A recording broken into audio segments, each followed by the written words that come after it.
Joining us now is Jesper Brodin, CEO of Inca Group. Also joining us is Dominic Waughray, who is Managing Director of WEF. Jesper and Dominic, nice to catch up with you both again. Dominic, can you just set the scene for us as we talk about this open letter timed around G7? You make the point in this letter that there's a gap between commitments and action. What are you hoping that this letter will achieve? Well, thank you very much. We're very excited by this letter. 78 global CEOs have put their name to quite an extraordinarily bold statement seeking and inviting cooperation with G7 and other world leaders for exactly those reasons. The scale of mobilization of investment that is required, technology development and deployment, not just by 2050, but in the next few years to get on track. And that's very much what the letter focuses on. You have seen enormous strides from IKEA to try and reduce its carbon footprint, from using renewable energy to having debates about carbon pricing for many years. What are you seeing now in the divide between how corporates are tackling these challenges, trying to get to net zero by 2030, 2040 or 2050, various pledges we've heard? What sort of divide are you seeing in the corporate world about the approach?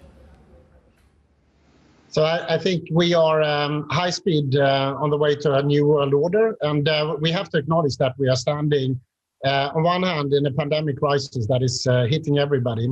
But at the same time, we are in the beginning of a climate crisis that will impact all humans, all businesses. And as such, there is a realization that we need to collaborate in totally new ways, not only within industries, but between industries and between industries and governments. And the alliance and the call that we are making together today is reaching out to build bridges in order to speed up and increase the collaboration between different parties.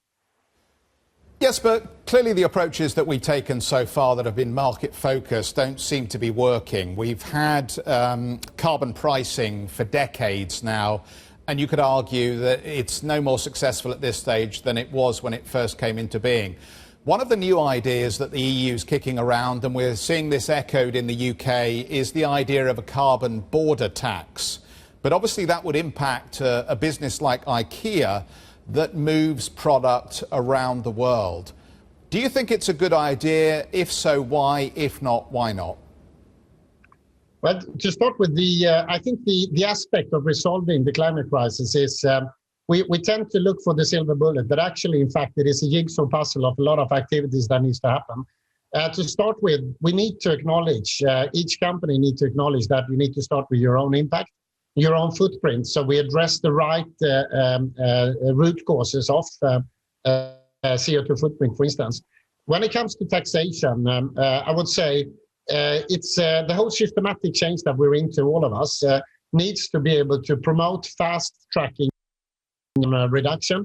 At the same time, ensure that we continue to keep our jobs and make sure that the economy can basically be designed for the future.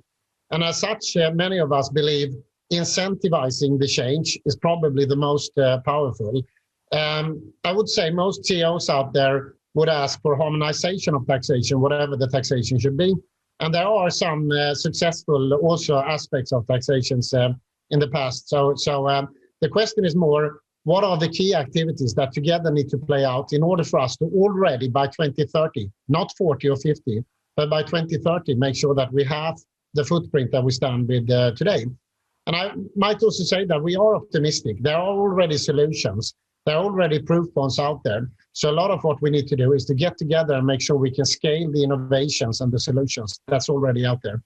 I can understand why you don't want to answer the question directly, but let me put it back to you. Is it appropriate that we, and this would be a way of making this form of taxation on carbon activity global, if we impose border taxes, that makes consumers ultimately pay for the cost in carbon terms of making those products. Do you agree that this is a way that we should move forward to ultimately reduce the amount of global emissions? Well, with all the respect, the view I think I have, and a lot of CEOs also, is that obviously taxation is part of the system that we all are part of. We've seen historically, looking back, that deviations or surprises in that can disrupt running businesses. I would say there is enough proof point out there that customers are concerned, people are concerned, but that people are not prepared to pay extra. And I think my job and the CEOs out there is to look for the solutions that are actually making this neutral or even positive for the economy. So I'm happy to discuss taxation any day of the week. It is, and it will be an important point. But we need to talk about all the activities that truly root out the real root cause, which is the old economy, the old consumption models, the old energy, and the old mobility. Dominic, let me come in with a G7-oriented question as well. It's all very well Western nations coming up with these initiatives and Western companies as well. But it was the same question that was being asked when I was at Le Bourget for COP21 6 years ago. How do you bring along developing nations that just want to feed their people, they just want to heat their homes, they just want to industrialise as well? Is this something that certain parts of the Western world believe will just hobble the West in its competition economically with developing nations? Yeah, no, appreciate that question. The fascinating thing about this open letter to the G7 and other world leaders, it has 21 different nationalities, companies headquartered in 21 countries around the world. There's a great study by our friends from Swiss Re, which say if we don't do something about this, up to 18% of global GDP is under threat in the next 30 years. Many of those emerging economies are at the front end of this challenge: floods, droughts, on top of the COVID pandemic, which has kind of decreased fiscal headroom. So this is a very real economic challenge. The upside is the investment, the technology, the potential, as Jesper was saying, is there for the growth that they seek.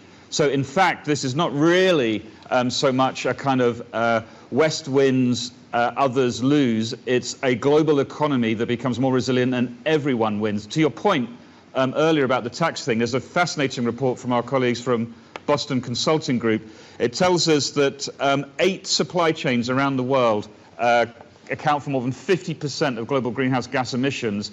And if you follow the cost through of making green steel or green cement or a carbon emission-free pair of jeans, when it comes to the consumer, it's a very, very small amount of money. So this collaboration across global supply chains, which Jesper indicated, is at the core of this invitation to governments. It's not just any one company on their own, it's the ecosystem of business and investors and policymakers in North and South that will get us there on track by 2030. That's the exciting thing, and that's the message that we're keen to give to the Dominic? G7 leaders. This group is representing just over $2 trillion worth. It's about the size of Italy in terms of a GDP equivalent. Dominic? So it could be one of the G7 at the table.